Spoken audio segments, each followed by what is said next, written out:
정은경 질병관리본부장이 현재 유행 지속되는 다음 주에 하루 확진자 수가 800명에서 2,000명까지 발생할 수 있다고 경고했습니다. 그러면서 일부 교회가 행정명령에도 불구하고 대면 예배를 강행하고 있다며 비대면으로 해달라는 당부도 특별히 있었습니다. 이런 가운데 정부가 수도권에서 강화된 사회적 거리두기 2.5단계를 실시하기로 했는데요. 이번 주말 안전한 집에 머물러 달라는 방역 당국의 호소대로 특별한 일이 없으면 외출 자제하고 요즘 말로 집콕하시죠. 김지윤의 이브닝쇼 시작합니다. 서울타임즈 시간입니다. 오마이뉴스 박종호 기자 그리고 경향신문 박순봉 기자와 함께합니다. 어서 오세요. 안녕하십니까. 네, 반갑습니다. 네, 유튜브 TBS FM 들어오시면 보이는 라디오로도 함께하실 수 있습니다. 자, 상태가 지금 좀 안 좋다라고 느껴지는 것 같아요. 지금 정부가 수도권 사회적 거리두기 2단계를 일주일 동안 더 연장한다고는 했지만 이게 사실상 좀 더 격상을 했거든요. 그렇습니다. 네, 2.5단계다라는 얘기도 있고 뭐 실질적으로 3단계다라는 얘기까지 나오는데요. 네. 지금 보면 2주일 동안 수도권에서 사회적 거리두기 2단계를 했는데 네. 지금 상황을 보면 효과가 잘 안 나타나고 있습니다. 일주일 더 연장을 하고요. 말씀하신 대로 강화된 조치를 집어넣었어요.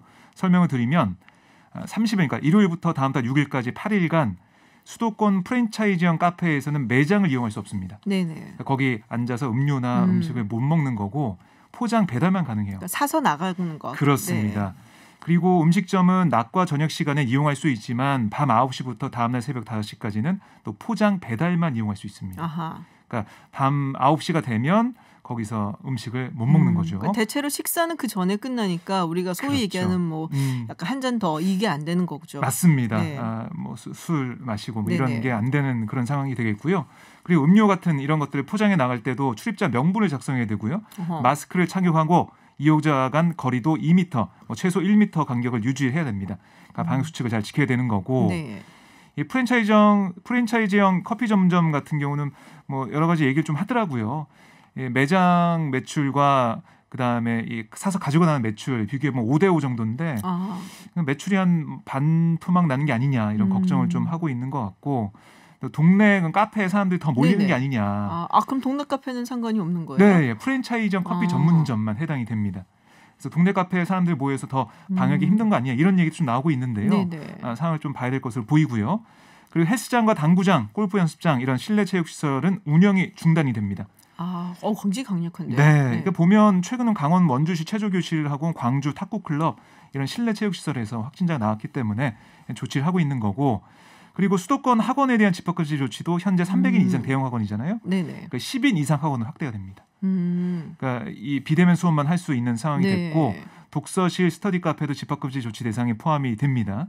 다만 같은 시간대 9명 이하의 학습자를 교습하는 시설로 신고된 교습소만 수칙을 준수하며 운영할 수 있는데, 근데 뭐 이게 뭐 거의 다 학원들이 운영할 수 없다라고 보시는 게 그렇군요. 맞을 거로 보이고요. 그러니까 어떻게 보면 지금 보면 치명률 높은 고령층을 위한 조치도 나오고 있는데 지금 이 어르신들이 가는 여러 가지 그런 단체나 네네. 아니면은 그런 장소 이런 것들도 다 지금 집합금지 명령이 내려지고 있는 상황이라서 어떻게 보면 2.5단계라고 하지만 거의 3단계로 가는 그런 수준이다라고 볼 수가 있겠고요. 정부 공공기관은 전인원의 3분의 1 이상 재택근무를 실시하라라는 상황이 됐고 민간 기업은 유사한 수준이 좀 권고가 됐습니다. 그렇군요. 네, 이게 어떻게 보면 마지막 3단계 가기 전에 마지막 카드다라고 네네. 볼 수가 있어요.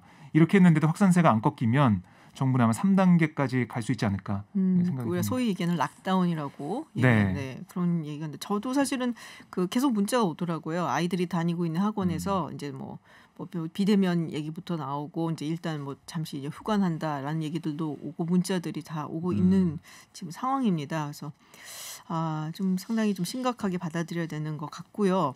자, 지금 근데 부산하고 의정부에서 응급 환자가 사망하는 일이 있었습니다. 이게 이제 의사들이 또 지금 집단 휴진을 하고 있는 상황 아니겠습니까? 네.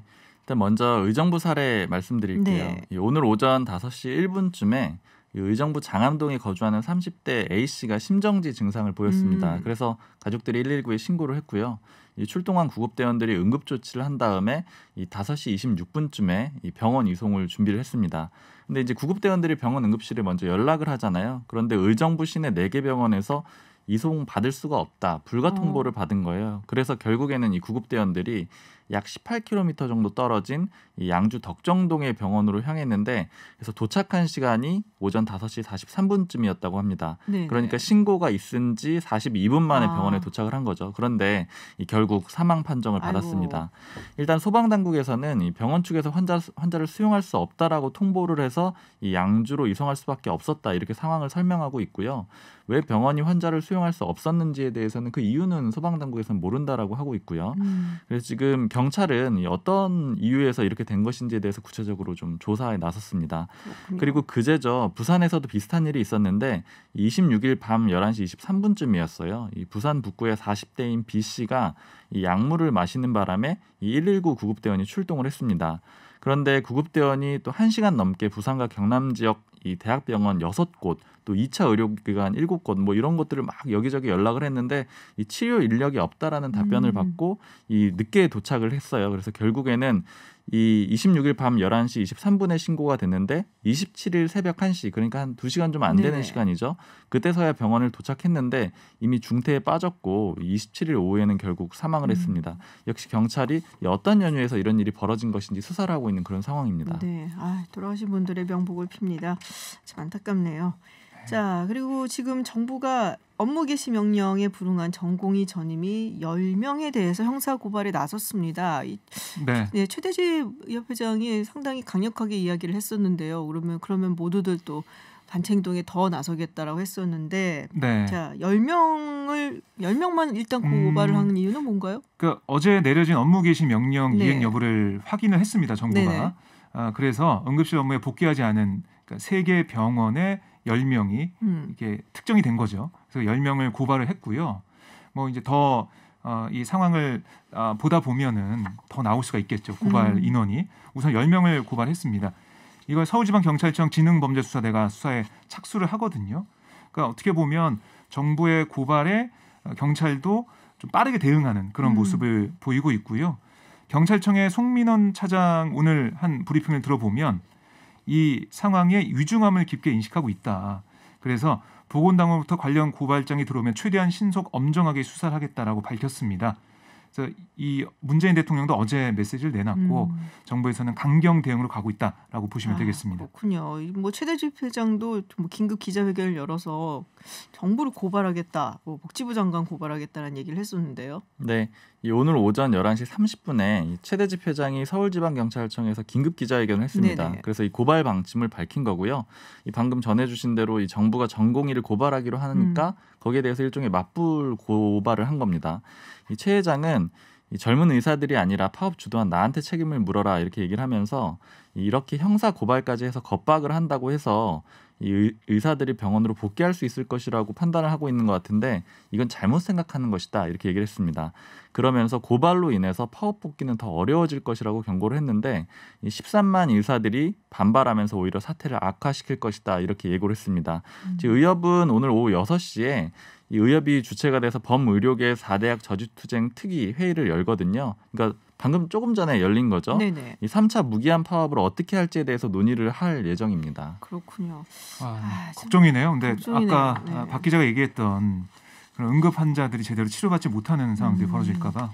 사실 응급실 같은 경우는 이제 당직들을 많이 서는 편이라서 그래도 조금 이렇게 뭐랄까요, 뭐 교수들도 나서서 대신해서 신청해서 근무를 한다고 치더라도 이게 암 환자분들이라든지 또 이렇게 외래 환자분들이 아무래도 조금 줄지 않을까라는 생각이 좀 듭니다. 어쨌든 빨리 좀 해결이 됐으면 좋겠습니다. 이렇게 강대강으로 가지 않고. 네, 다음 이야기 좀 나눠보도록 하겠습니다. 네, 어제 잠깐 속보로 전해드리긴 했는데 법무부가 검찰 중간 간부 그리고 평검사 인사를 단행을 했습니다. 네, 이번 인사 조금 짚어봤으면 하는데 일단 추미애 장관 이번 인사의 의미에 대해서 입장을 밝혔어요. 예, 추미애 장관이 자신의 페이스북에 글을 올렸는데요. 뭐라고 했냐면 형사부, 공판부에 전념해온 우수검사에게 희망의 메시지를 드리고자 노력했다라고 얘기를 했습니다. 그러니까 지금까지 한두 건의 폼나는 특수사건으로 소수에게만 승진과 발탁의 기회와 영광이 집중되어 왔다. 이렇게 봤고요. 검사 모두가 고른 희망 속에 자긍심을 가지고 정의를 구하는 사명을 다할 수 있도록 검찰 인사를 바꿔갈 것이다 라고 강조를 했습니다. 그러니까 올해 1월에 있었던 이 검사장 인사를 포함해서 계속 형사부, 공판부에 집중하는, 인권에 집중하는 그런 모습을 좀 보이고 있는 거고요. 그리고 이 글에서 2016년 5월이죠. 그때 업무 스트레스와 직무 압박감을 토로하는 내용의 네. 유서를 남기고 극단적인 선택을 했던 33살이었던 고 김홍영 검사 사례도 언급을 했습니다. 그러니까 새내기 검사 김홍영이 희망과 의욕을 포기한 채 좌절과 절망을 남기고 떠난 것을 그저 개인의 불운으로 여길 게 아니라 지금까지 당연시 여겨온 조직 문화를 바꿔가야 된다라는 얘기도 했고, 그러니까 이번 인사를 쭉 보면 윤석열 총장을 가까이서 보좌해온 대검 중간 간부들이 줄줄이 지방으로 갔잖아요. 네. 그래서 뭐 권순정 대검 대변인도 1년 만에 전주지검 차장으로 내려갔고요. 윤 총장이 이런 상황에 대해 불편한 심기를 보였다고 알려지고 있어요. 뭐 법무부로부터 온 최종 인사 명단을 전달받은 다음에 신문에 나오면 보겠다 하면서 서류를 그냥 덮었다라고 전해지고 있는데, 이런 윤석열 총장 입장에서는 좀 인사가 마음에 들지 않는 그런 상황이 되겠고요. 그리고 뭐 추 장관과 어떻게 보면 추 장관이 계속해서 해왔던 그런 것들을 이번에 좀 보여줬다, 이렇게 볼 수가 있겠습니다. 몇몇 이렇게 약간 뭐 논란이면 논란이고 또 눈길을 끄는 인사가 좀 있죠. 정진웅 검사라든지 부장검사, 차장검사 어제 저희가 전해드렸고 진해원 검사 이야기도 나오고 있고, 사실은 저는 이제 이복현 검사 같은 경우는 이 삼성 바이오로직스를 수사하고 있던 검사인데 지금 대전으로 갔단 말이에요. 그러면 이걸 누가 맡을 것인가? 원래 여기서 이 수사통이라고 들었었는데, 그리고 김태훈 검사 같은 경우도 원래는 울산시장 선거 개입 문제를 수사하던 검사인데 역시 좌천형으로 지금 다른 곳으로 갔습니다. 대구로 갔고, 자, 이런 부분에 대해서 통합당 측에서도 뭔가 얘기가 있을 것 같은데요. 네, 뭐 어제 인사가 났었잖아요. 네. 어제부터 오늘까지 정말 통합당에서는 이 법무부 인사에 대한 비판을 계속 내놨습니다. 일단 어제 저녁에는 이제 곧바로 배준영 통합당 대변인이 논평 내놨는데, 21세기 검찰판 엽관제다. 그러니까 엽관제라는 게 이제 정당이 승리를 하면은 그 공무원 자리를 농공행상에, 그러니까 상으로 주는 그런 거를 말하는데, 그런 식으로 다 배당을 해줬다라는 거고, 또 검찰을 사유화한 정권의 정실 인사로 후세에 평가받을 거다, 이렇게 얘기를 했고요. 이 주호영 원내대표는 오늘 페이스북에 이 정권의 검찰 장악이 완전하게 마무리됐다, 이렇게 얘기를 하면서 이 국회 사법감독 특위를 만들어야 된다라고 했어요. 이걸 만들어서 법무부의 검찰 사유화를 막아야 된다, 이렇게 주장을 했습니다. 또 그러면서 뭐 의미심장한 얘기도 했는데, 그래봤자 이 정권의 임기는 2022년 5월까지다, 이런 말도 했습니다. 그리고 법사위 소속의 조수진 의원은 페이스북에 이 추 장관의 무법부 치하에서 출세하는 두 가지 방법이 플라잉 어택과 피의자 사주풀이라는 촌평에 공감한다, 이렇게 얘기를 했는데, 이 플라잉 어택이라는 거는 이제 그 정진웅 부장검사, 이제 차장검사로 승진을 했죠. 네. 이 한동훈 검사장 폭행할 때 뭐 이렇게 점프해서 했다라고 그런 얘기들이 나오고 있잖아요. 그거를 좀 비꼰 거고요. 그리고 아까 조금 언급을 해주셨던 이 진해원 검사도 이 서울 지역 검찰청으로 이게 좀 뭐 승진을 한 건 아니지만 서울 지역 검찰청, 특히 동부지검으로 갔는데 이 검찰에서 동남북서라고 하거든요. 그러니까 동부지검을 제일 1등으로 서울에서 치는데 좋은 자리로 발령난 것을 역시 비꼰 겁니다. 그렇군요. 정진웅 검사 감찰하던 감찰반은 거의 해체가 됐다는 얘기가 있는데, 이건 어떻게 된 건가요? 그거는 제가 그것까지는 잘 체크를 못했어요. 알겠습니다. 네. 자, 다음 이야기는 이제 부동산 얘기인데요. 21대 국회 신규 재산 등록 사항을 공개를 했습니다. 이게 이제 보니까 통합당 의원들이 부자네요. 네, 굉장히 많은 부동산 자산을 보유한 것으로 나타났는데요. 네, 그러니까 뭐 한 민주당 의원들의 이 자산보다 부동산 자산보다 2배 정도 많다라고 보시면 되겠습니다. 한 20억 600만 원 정도 됐고요. 68명의 평균 부동산 자산이 통합당 의원들이, 민주당 의원들은 94명이 한 9억 6천만 원, 2배 정도 차이가 났고, 그리고 뭐 이 재산이 많은 사람들, 그러니까 부동산 부자 톱3 톱3? 네, 통합당 초선들이 다 차지했습니다. 초선들이? 네, 방송 기자 출신으로 재력과 결혼한 이 경기 성남 분당갑의 김은혜 의원, 176억 5,700만 원으로 우와. 신규 재산 등록 대상자 너무 없어 보였나요? 지금 75명 가운데 가장 많은 부동산 자산을 등록을 했어요. 그러니까 남편이 자산가라서 그렇죠. 이렇게 자산이 많이 신고가 됐고요. 김은혜 의원에 이어서는 효린그룹 회장을 지낸 비례대표 한무경 의원 139억 2,500만 원이었습니다. 그리고 백상금속 대표 출신인 부산 금정의 백종원 의원은 128억 5,800만 원의 부동산을 신고를 했습니다. 역시 사업이군요. 예, 그러니까 백종원 의원은 뭐라고 했냐면 이게 사실 부산 금정구 부곡동에 29채의 오피스텔까지 보유했다라고 눈길을 끌었는데 이게 뭐 바닥 면적이 67평밖에 안 되는 작은 건물 한 채에 원룸이 여러 개 있는 거다. 일부는 의원 사무실 쓰고 있다. 뭐 이렇게 설명을 하기도 했습니다. 그렇군요. 네, 근데 뭐 21대 초선 149명 중에 20명이 이제 우리가 보통 얘기하는 강남 3구죠. 강남, 서초, 송파 이쪽에 이제 집을 소유하고 있다. 그러니까 똘똘한 한 채들을 다 가지고 계신 건가요? 네, 뭐 한 채 이상도 포함이 되는 수치예요. 그러니까 지금 이번에 이 재산 공개된 사람들은 이제 초선 의원이거나 아니면은 중간에 한번 쉬었던 사람도 다시 들어온 사람들도 공개가 됐는데 그래서 이제 종합을 해보면은 21대 국회 초선 의원 149명의 이 재산을 분석해 보면은 이 강남 3구에 한 채라도 주택 소유한 초선 의원이 20명입니다. 이 당별로 보면 민주당이 12명이고 통합당 7명, 무소속 1명으로 집계가 되고요. 이제 민주당은 다주택 처분하기로 총선 전에 서약 맺었잖아요. 그게 안 지킨 의원은 지난 5월 말 기준으로 이 조사가 된 기준으로 18명으로 확인이 됐습니다. 그러니까 18명이 본인이나 배우자 명의로 이 2채 이상의 주택이나 오피스텔 보유하고 있었던 거예요. 특히 가장 소유한 주택가액이 높은 의원은 이 김대중 전 대통령의 삼남 김홍걸 의원입니다. 그러니까 아버지의 사저였던 이 서울 마포구 동교동의 단독주택 이게 한 32억 5천만 원 정도 공시지가한다 그래요. 이걸 포함해서 이 강남 서초 지역에 총 3채 주택이 있는데 모두 합쳐서 75억 원을 신고를 했습니다.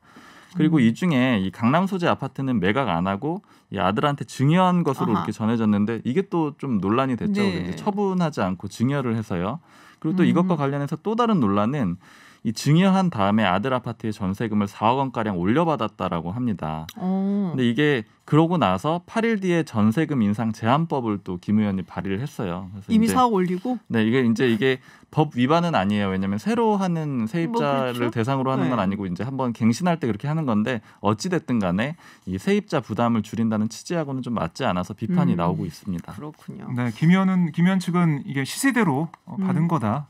이 부동산에 내놨더니 시세대로 해서 그렇게 됐다라고 설명은 좀 하고 있습니다. 자, 그리고 이해찬 대표 내일 민주당 전당대회 앞두고 온라인으로 퇴임 기자 간담회를 가졌는데요. 네, 내용 잠깐 소개를 해주시죠. 네, 이 기자들이 전화로 이 대표에게 질문하고 이해찬 대표가 답변하는 형식. 이게 온라인 생중계로 중계가 됐는데요. 뭐 여러 가지 얘기를 했습니다. 35살부터 60대 후반까지 이르기까지 30여 년을 정치를 했는데 오늘이 공적 역할로서 마지막인 것 같다. 현역 정치인 아니지만 국민과 당원으로서 항상 나라를 생각하고 걱정하면서 열심히 살아가겠다라고 얘기를 했고요. 뭐 7선의 국무총리까지 지내면서 32년간 정치를 했는데 추미애 전 대표에 이어서 2년 임기를 채운 두 번째 민주당 대표가 됐습니다. 차기 대권구도와 관련해서 현재 여러 명이 거론되는데 상황에 따라 언제든지 후보가 새로 나오기도 하고 지금 잘 나가는 분이 어려움을 겪기도 할 것이다 라고 얘기를 했고요. 그리고 2차 재난지원과 관련해서 지난번에는 경제 활성화를 위해 지급했는데 거리두기 3단계로 가면 근본적으로 영세 사업자를 보호하는 단계로 가야 해서 재난지원금이 아니라 긴급대책을 세워야 한다. 이런 얘기도 했습니다. 그렇군요. 오늘 기자간담회 보니까 좀 재밌는 일도 있더라고요. 저도 이걸 봤는데 이 강훈식 대변인이 사회를 봤어요. 그래서 전화 연결을 해서 기자들 연결을 해주는데 이제 원래 국민일보 기자, 정치부 기자를 연결했어야 되는데 이름이 동명이인이 있었나 봐요. 그래서 SBS 기자가 연결이 된 거예요. 그랬는데 이 SBS 기자는 이제 영문을 모르고 전화를 받아서 저는 사회부입니다 이렇게 얘기를 했는데 이제 강훈식 대변인은 그래도 혹시 이해찬 대표 기자간담회 중인데 뭐 질문할 거 없느냐 그러니까 이제 다시 그냥 저는 사회부다 하고 전화를 끊은 그런 일도 있었습니다. 그렇군요. 정치에 별 관심이 없습니다. 네, 알겠습니다. 여기까지 듣도록 하겠습니다. 지금까지 경향신문 박순봉 기자 그리고 오마이뉴스 박정호 기자였습니다. 고맙습니다. 고맙습니다. 감사합니다. 国民の皆様の負託に自信を持って答えられる状態で亡くなった以上総理大臣の地位にあり続けるべきではないと判断いたしました。 네, 1시간 전 일본의 아베 총리가 기자회견을 열고 총리직 사임을 발표했습니다. 방금 아베 총리 발표 내용 잠시 들려드렸는데요. 이런 내용입니다. 국민 여러분들의 기대에 자신 있게 부응할 수 있는 상황이 아니게 된 현재로서 총리라는 자리에 계속 있어서는 안 된다고 판단했다. 그래서 총리직을 사임하기로 하겠다. 라는 내용이었습니다. 어제까지만 해도 사태는 없을 거다라고 들었던 것 같은데 어찌된 일인지 일본 게이센 여관대 이영채 교수와 관련해서 말씀 나눠보겠습니다. 안녕하세요, 교수님. 네, 안녕하세요. 네, 교수님, 아베 총리가 사임을 하겠다라고 밝혔는데요. 지금 현재 일본 언론 그리고 누리꾼들 반응은 어떻습니까?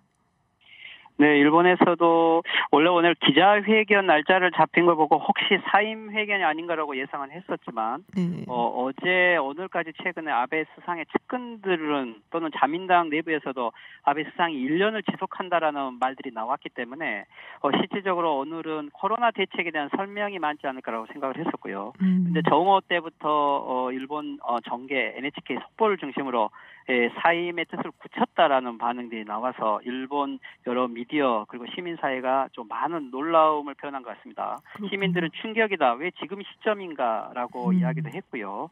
그리고 일본의 많은 정치가들도 갑작스러운 소식에 사실 확인을 해야겠다라고 이야기할 정도로 조금 당황스러운 반응들이 있는 것은 사실입니다. 그렇군요. 2007년에도 사실은 건강 문제 때문에 사임을 했었는데 지금도 한 1년 이상 남았는데 사임을 하는 거란 말이에요. 굉장히 갑작스럽고 놀라운데요. 그러면 뭐 다시 경계 복귀는 힘들지 않을까라는 생각도 드는데 어떻습니까? 네, 오늘 기자회견 내용을 보면 원래 2007년에 사임했던 그 지병 궤양성 대장염이 올해 6월에 일단 재발일 좀 증상을 확인을 했고 그리고 이번 8월에 들어와서 2번의 치료를 갔는데 결국 치료에서 완전 치료가 불가능하다는 것을 확인을 했다라고 이야기를 하고 있거든요. 네. 결국에는 건강 문제로 아베 수상이 사임을 한다는 뜻이고 그렇지만 지금 남은 임기를 봤을 때 다시 아베 수상이 복귀할 가능성은 없다. 즉 아베 시대가 막을 내렸다라고 이해를 해야 될 것 같습니다. 아베 시대가 막을 내렸다라고 이해를 해야 된다고 하셨는데요. 자, 그러면은 누가 다음 후계자냐? 여기에 이제 관심이 쏠리지 않겠습니까? 뭐 당분간은 아마도 아소 경제부총리가 권한 대행을 하게 될 것이다라고 보여지고 있고요. 그러면 포스트 아베 누가 될 것 같습니까? 네, 오늘 기자회견 중에 조금 흥미로웠던 것은 원래 아베 수상이 중도 사임을 하게 되면 아소 경제부총리가 권한 대행을 할 거라는 체제로 예상을 하고 있었는데 네. 아베 수상은 지금 현재 직을 유지하면서 예를 들면 9월 20일 전후로 즉 중순경에 다음 총재가 결정이 되면 그 후임에게 계승을 하겠다라고 이야기를 했던 거죠. 그러면 계속 당분간 유지한다. 그렇죠. 네. 지금 현재 치료를 하면서 차기 총재까지 아베 수상이 직을 유지한다라고 하는 것이 지금의 해석이고요. 그렇다면 다음 총재 선거에 지금 현재 아베 수상이 자민당 총재로서 권한을 가지고 다음 신임 총재를 결성할 수 있는데 영향력을 행사하겠다라는 뜻으로 받아들여야 될 것 같습니다. 그렇군요. 그리고 이제 현재 그렇다면 아베 수상의 포스트 아베로 이미 모든 정계 흐름이 가고 있는데 원래는 아베 수상은 키시다 후미오의 정조 회장을 후계로 생각을 했지만 너무 인기가 안 올라갔던 거죠. 그리고 가장 반대하고 있는 사람은 이시바 시게루 전 간사장인데 이 사람을 당선시키지 않으려고 해서 지금까지 시간을 끌어온 거고요. 그런데 이제 지금 현재 그래서 그런지 아베 수상의 정책을 그대로 유지하고 그리고 아베 수상의 뒤를 보장해 줄 수 있는 사람으로 지금 현재 수가 관방장관의 후계자론이 급부상을 하고 있는 게 지금 현재 포스트 아베 현황입니다. 그렇군요. 자, 어떤 사람들인지 조금 우리 국민들도 궁금할 것 같은데요. 그러면 스가 관방장관은 어떤 성향이라고 보면 좋을까요?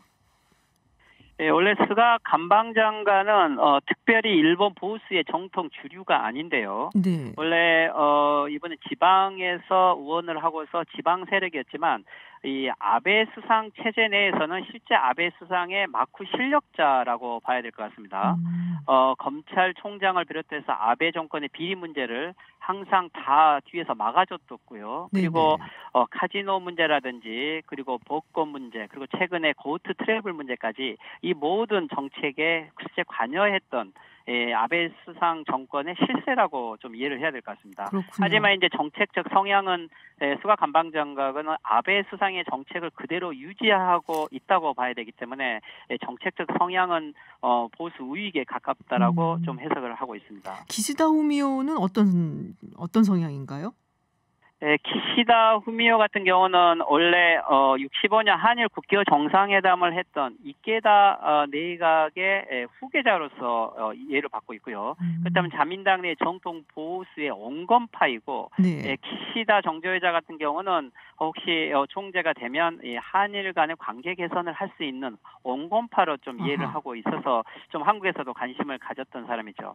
이제 이시바 시게루의 가장 인기가 있는 전 간사장의 경우는 도토리라고 하는 시마네죠. 시마네라고 하는 지역의 국회의원 출신인데 지역 네. 도지사를 했고요. 하지만 지금 자민당 내에서는 가장 비주류려서 신우익이라고도 볼 수 있지만 아베 수상에 대한 반대파의 중심축을 가지고 있어서 어떻게 보면은 이시바 같은 경우는 북일 국교 정상회담도 해야 된다. 네. 한일 관계 개선을 해야 된다는 주장을 했기 때문에 아마 가장 혁신적인 현재 차기 수상 후보라고는 이해할 수 있을 것 같습니다. 그렇군요. 뭐 셋 다 이제 보수라고 할 수가 있겠지만 또 이시바 시게루 같은 경우는 굉장히 현실적인 그런 보수이고 그리고 기시다 후미오도 뭐 조금 온건한 보수, 정통 보수파라고 할 수 있는데 이 스가 관방장관 같은 경우는 아베 총리의 어떤 정책을 그대로 유지할 만한 그럼 우리 입장에서는 뭐 스가 관방장관이 아니었으면 좋겠다는 생각을 하는 것도 맞겠네요. 예, 그렇죠. 스가 관방장관의 경우는 지금 현재 아베 정책을 그대로 계승하고 체제를 유지해 갈 거기 때문에 네네. 특별하게 지금 아베 수상의 정책 전환을 기대하기는 어려울 것 같고요. 그런데 이제 일본 정국이 아베 수상 이후로 조금 혼란을 겪게 되면 또 다른 혐한 정책 같은 걸 통해서 지지 기반을 강화하면서 다음 중의원 선거, 1년 후에는 중의원 선거를 겨냥할 수 있기 때문에 저희들이 가장 경계하고 있는 사람 중에 하나인 거죠. 아, 그렇군요. 자, 이게 또 포스트 아베 자리를 놓고 뭐 여러 가지로 뭐 암투까지는 아니지만은 권력 투쟁도 있을 법한데 어떻습니까? 예, 그렇죠. 예, 일단은 지금 현재 아베 수상이 오늘 이 시점에서 사임을 결정한 것은 나름대로 후계 구도가 불투명했지만 니카이 간사장, 스가 관방장관 그리고 아소 경제부총리하고 함께 나름대로 전당대회를 포함한 나름대로 후계자의 합의가 이루어진 것 같고요. 네. 만약에 스가 관방장관이 전당대회에서 전체 당원대회가 아닌 현재 국회의원들만을 중심으로 하는 당대회를 통해서 만약에 수상으로 당선될 가능성은 있지만 하지만 문제는 이게 이제 기시다 정조 회장이라든지 이런 사람들도 이게 마지막 찬스라고 생각을 하고 있기 때문에 실제 이 아베 수상의 체제에서 결정된 안대로 될지 안 될지 이것은 실제 당대회를 좀 더 지켜봐야 할 것 같습니다. 그렇군요. 뭐 다들 뭐 정치 생명을 놓고서는 다 겨룰 것이다라는 말씀이신데요. 자, 이제 뭐 아베 총리가 근데 보통 자신이 어떤 수건 사업처럼 여겼던 게 있잖아요. 아무래도 뭐 평화헌법 개정 요 문제 앞으로 어떻게 될 것 같습니까? 일단 아베 수상 시기에 헌법 개정을 하려고 했지만 원래 하려고 했으면 올해 봄에 있는 정기국회에서 헌법 개정안을 띄워야 됐지만 이게 안 되었기 때문에 네. 1년 지속되더라도 헌법 개정은 불가능했고요. 하지만 지금 오늘 아베 수상이 기자회견에서 자기가 이루지 못한 것 중에 북한의 일본이 납치자 문제 네네. 그리고 러시아와의 평화협정 문제 그리고 마지막으로 헌법 개정을 하지 못했다. 그런데 이 정책을 다음 체제에서 할 수 있도록 계승해 가겠다라고 이야기를 했거든요. 그렇다면 이 헌법 개정에 대해서 아직도 미련을 가지고 있는 거고 스가 관방장관이 됐던 이제 새로운 총재가 되었을 때 나름대로 자민당 내에서는 헌법 개정을 위한 좀 불씨를 살리려고 할 것 같습니다. 하나 예를 들어서 북한의 미사일을 겨냥한 적 진지 공격 능력을 새롭게 지금 자민당이 추진하고 있는데 네. 이것은 헌법을 초월한 하나의 무장 능력이고 이것을 통해서 헌법 개정을 다시 하려고 하는 불씨로 회복하는 이런 움직임을 지금 보이고 있는 것은 좀 경계해야 될 것 같습니다. 아하, 그렇군요. 이거는 누가 수상이 되든 누가 총리가 되든 상관이 없는 건가요? 셋 다 그럴 가능성이 있는 건가요? 실제 기시다라든지 또는 이시바 씨가 당선이 되면 네. 이것을 정면으로 추진하기는 좀 어렵겠지만 지금 스가 관방장관 같은 경우는 적 진지 공격 능력에 대해서도 긍정적으로 평가를 하고 있기 때문에 아마 스가 관방장관이 되면은 정책적으로 계속 지속될 확률이 많지요. 그래서 차기 포스트 아베가 누가 되느냐에 대해서 일본의 정책 방향도 아직 크게 결정될 것 같습니다. 그렇군요. 자, 일단 어쨌든 아베 시대가 내렸다. 그러니까 저도 상당히 놀라운데요. 지금 굉장히 갑작스러워서 이렇게 되면은 일본의 어떤 전통적인 보수, 이 보수 진영의 어떤 뭐 지각 변동이 있게 되는 걸까요? 아니면 어떤 뭐 이념상의 지형도 좀 변화가 있을까요? 네, 그래 실질적으로 일본의 정통 보수 중에서는 하나의 아소 경제부총리 그리고 아베 수상을 중심으로 한 두 축과 그리고 키시다 정조회장을 중심으로 한 온건파들이 이것을 서로 바톤 터치를 해왔던 정국이었던 거죠. 네. 근데 결국에는 아베 수상의 시대가 끝남으로써 정통 보수의 중심이 없어진 것이고요. 여기에 수가 관방장관이 등장하더라도 이것은 주류가 아니기 때문에 정통 보수 주류가 다시 등장할 수 있는 길은 조금 예상하기 어려운 것 같습니다. 그렇군요. 시바라든지 또는 현재 오사카 지사라든지 또는 홋카이도 지사 같은 또는 도쿄 고이케 지사 같은 경우는 새로운 지방 세력들인 거죠. 네네. 지금 현재 일본은 도쿄를 중심으로 해서 도쿄 보수 타도가 지방의 하나의 현재 지금 과제인데 그렇다면 일본 전국은 이제 정통 보수를 중심으로 한 도쿄 중앙 정치가 아닌 새로운 지방의 새로운 신우익들이 난립하는 시대로 좀 갈 수 있지 않을까라고 예상할 수 있을 것 같습니다. 아, 굉장히 흥미로운 시나리오인데요. 사실 말씀하셨던 것처럼 그러니까 지방의 굉장히 젊은 정치인들이잖아요. 오사카라든지 홋카이도든지 전부 다. 그렇죠. 일본 네. 유시네라든지 또는 고이케 수상 같은 경우도 새로운 세력들인데 도쿄 같은 게 흥미로운 게 전체 인구가 8년 전만 해도 1200만 인구가 아베 수상이 되면서 1400만으로 오히려 도쿄 인구가 늘어난 거거든요. 아하. 그렇다면 모든 지방의 중심 권한이 일본에 분산이 돼 있던 것들이 아베 중심을 중심으로 올림픽까지 도쿄를 개최하면서 중앙 권력을 강화해 버린 거죠. 네. 이게 지방에 대한 재정 권한이라든지 지방의 약화를 가져온 거고 코로나 시대에 이게 명확하게 보인 거죠. 그래서 오히려 지방에서는 현재 홍수 문제라든지 여러 재난들이 드러난 것은 지방에 워낙 소외시했던 이러한 정책들이 새로운 지방의 보수들을 키워온 거고 아베 수상의 시대가 끝난 것은 도쿄 중심의 보수의 어떤 막을 내렸다라고 좀 보는 게 타당할 것 같습니다. 그렇군요. 일본이 워낙에 이제 지방 정계 권한이 상당히 강했던 지방색이 굉장히 강한 정치로 유명했기 때문에 도쿄 중심으로 돌아갔던 아베의 그 정치의 막이 좀 내리면 이제는 다시 지방이 뭐랄까요, 좀 올라서는 그런 식으로 전개가 될지도 있겠다라는 말씀이시군요. 네, 굉장히 흥미로운 이야기 잘 들었습니다. 교수님 오늘 말씀 여기까지 듣겠습니다. 네, 수고하십시오. 네, 고맙습니다. 네, 지금까지 이형채 일본 게이센여학원대 교수와 말씀 나눴습니다. 자투리 뉴스까지 전달해드리는 뉴스 더 있습니다. 시간입니다. 방송인 박철민 씨와 함께합니다. 어서 오세요. 안녕하세요. 박철민입니다. 네, 유튜브 TBS FM 들어오시면 보이는 라디오로도 함께하실 수 있습니다. 네, 첫 번째 소식 전해주시죠. 터질 게 터졌다. 아, 이것도 어디서 터진 건가요? 코로나 같은데 분명히. 그러게 말입니다. 네. 이게 옆구리 터진 제 뱃살처럼 네. 뭔가 이렇게 쭉 삐져나오는 그런 문제들이 이 코로나 때문에 점점 막 계속 발생하고 또 안 있는데. 지킨 거죠, 어디선가? 예, 며칠 전에 게스트하우스 파티 네. 소식 전해드렸잖아요. 맞아요. 네네. 제주 게스트하우스에서 운영자와 직원 2명이 코로나19에 확진됐습니다. 아이고. 이 때문에 제주도 방역당국과 관광업계가 비상입니다. 청정이다라는 얘기를 했었는데 지금 거기도 굉장히 바쁘겠네요. 그러면은. 네. 근데 이 사람들은 어떻게 감염이 된 건가요? 먼저 서귀포시 게스트하우스 운영자 네. 지난 24일 수도권을 방문하면서 코로나19에 감염된 것으로 추정됩니다. 이후 이 운영자는 25일부터 26일까지 자신의 게스트하우스에서 직원과 투숙객들과 함께 식사를 하는 등 야간 파티를 열었는데요. 파티 당시에 운영자는 마스크를 착용하지 않았던 것으로 전해지고요. 네. 또 다른 확진자인 게스트하우스 직원은 운영자와 근무하면서 지난 25일과 26일 이틀간 운영자와 밀접 접촉한 것으로 파악됐습니다. 그렇군요. 제주도 방역당국은 운영자 밀접 접촉자로 분류된 총 27명을 현재 코로나19 검사를 진행하고 있고요. 더불어 자치경찰단은 게스트하우스 야간 파티에 대한 대대적인 단속을 벌일 계획이라고 합니다. 네, 다음 소식 전해주시죠. 네, 요즘이 어떤 시국인데입니다. 또 뭔가요?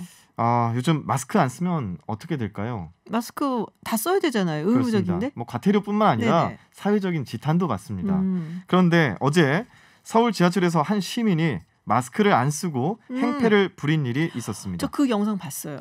충격적이었죠. 깜짝 놀랐어요. 네. 자, 이게 아침 출근 시간이었고요. 어허. 사람들이 붐비는 서울 지하철 2호선에서 2호선이었구나. 있었던 일입니다. 상황을 보면은요. 이 마스크를 안 쓴 두 명의 승객이 큰 소리로 대화를 하고 있자 맞은편에 있던 승객이 마스크를 착용해달라라고 말을 했는데 갑자기 슬리퍼를 들고 그렇죠. 네, 아우 깜짝 놀랐어요. 이 일은 목격자가 촬영한 영상이 네. 한 매체에 보도되면서 그러니까요. 알려졌는데요.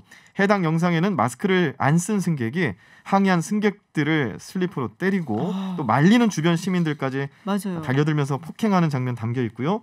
폭행을 당한 승객도 또 참지 않으면서 같이 주먹 다짐을 하기도 했는데 네네. 다른 승객들이 말려봤지만 이 문제의 남성은 뭐 우산을 던지기도 하고 아우, 너무 무서웠어요. 네, 지하철 안을 계속 뛰어다니기도 하고 정말 무서웠습니다. 그러니까 그야말로 말 그대로 난동이었거든요. 예. 네.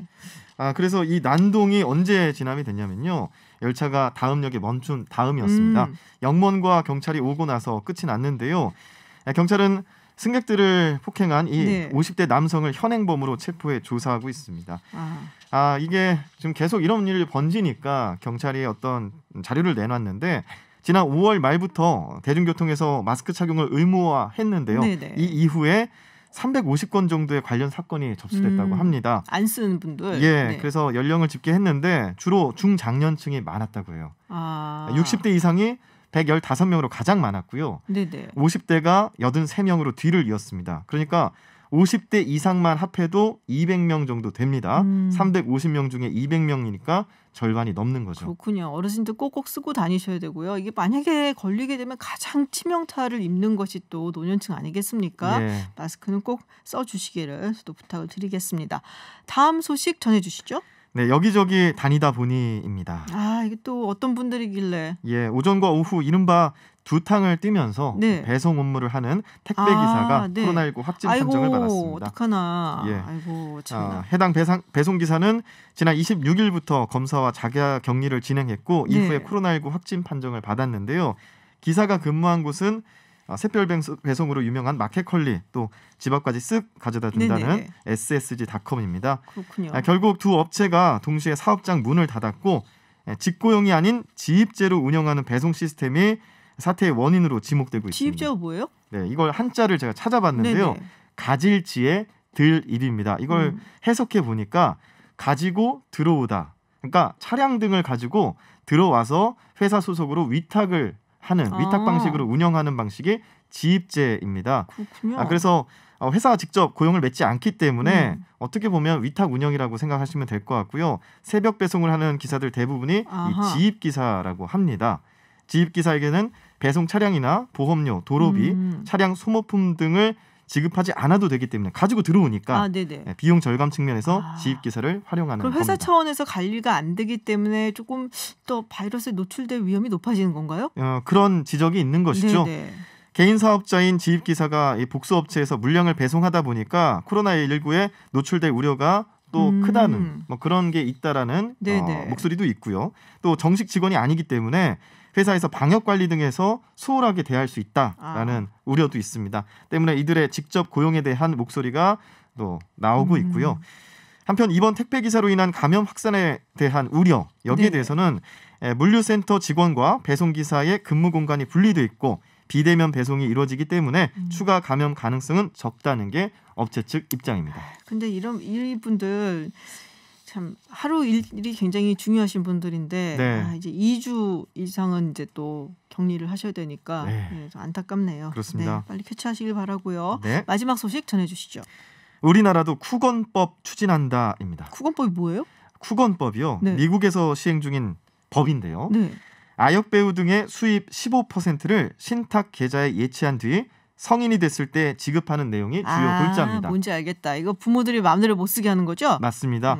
찰리 채플린의 영화로 유명한 키드에 6살 나이로 출연했던 제키 쿠건이 자신이 번 400만 달러를 부모가 다 썼다며 제기한 소송에서 비롯됐습니다. 그 당시 또 400만 달러면 진짜 많을 텐데. 그러니까요. 천문학적인 숫자. 지금은 머리로 계산도 안 됩니다. 자, 영화 나홀로 집에로 유명한 맥컬리 컬킨 아실 거예요. 이분도 쿠건법 덕분에 어린 시절 올린 수입을 지킬 수 있었던 것으로 알려졌습니다. 그렇군요. 근데 이게 우리나라에서도 추진된다는 말씀이죠? 네. 보건복지부가 오늘 5년마다 발표하는 제2차 아동정책 기본계획을 내놓았는데요. 아동권리 실현 부문의 주요 과제로 이 한국판 쿠건법 도입을 하겠다라고 내놨습니다. 일부 아동 유튜버가 어른의 돈벌이에 이용당한다는 지적에 따른 것이고요. 따라서 아동이 유튜브 등 인터넷 방송을 통해 번 수익의 일정 부분을 부모 등이 가져가지 못하게 보관했다가 어른이 되면 돌려주는 방안이 추진되는 거죠. 한편 정부는 만 7세 미만 아이에게 지급하는 아동수당도 조금 손보겠다라고 했는데요. 이 연령대를 초등학생 연령대까지 그 이상까지 확대하는 방안도 검토하기로 했습니다. 그렇군요. 뭔가 좀 아동을 더 보호해주려는 그런 취지에서 나온 것이 아닌가라는 생각이 듭니다. 네, 자투리 뉴스까지 알아보는 뉴스 더 있습니다 시간 박철민 씨와 함께했습니다. 오늘 고맙습니다. 고맙습니다. 네, 잠시 후 3부 홍기빈의 내일의 세상에서는요. 코로나19가 노동 시간에 미치는 영향에 대해서 이야기 나눠보도록 하겠습니다. 그리고 4부에서는 구글 마켓 수수료 논란에 정부도 나섰는데요. 이게 앱 통행세가 아니냐라는 이야기도 나오고 있어요. 그래서 IT 속으로 해서 자세히 다뤄보겠습니다. 저는 7시에 김지윤의 픽으로 돌아오겠습니다.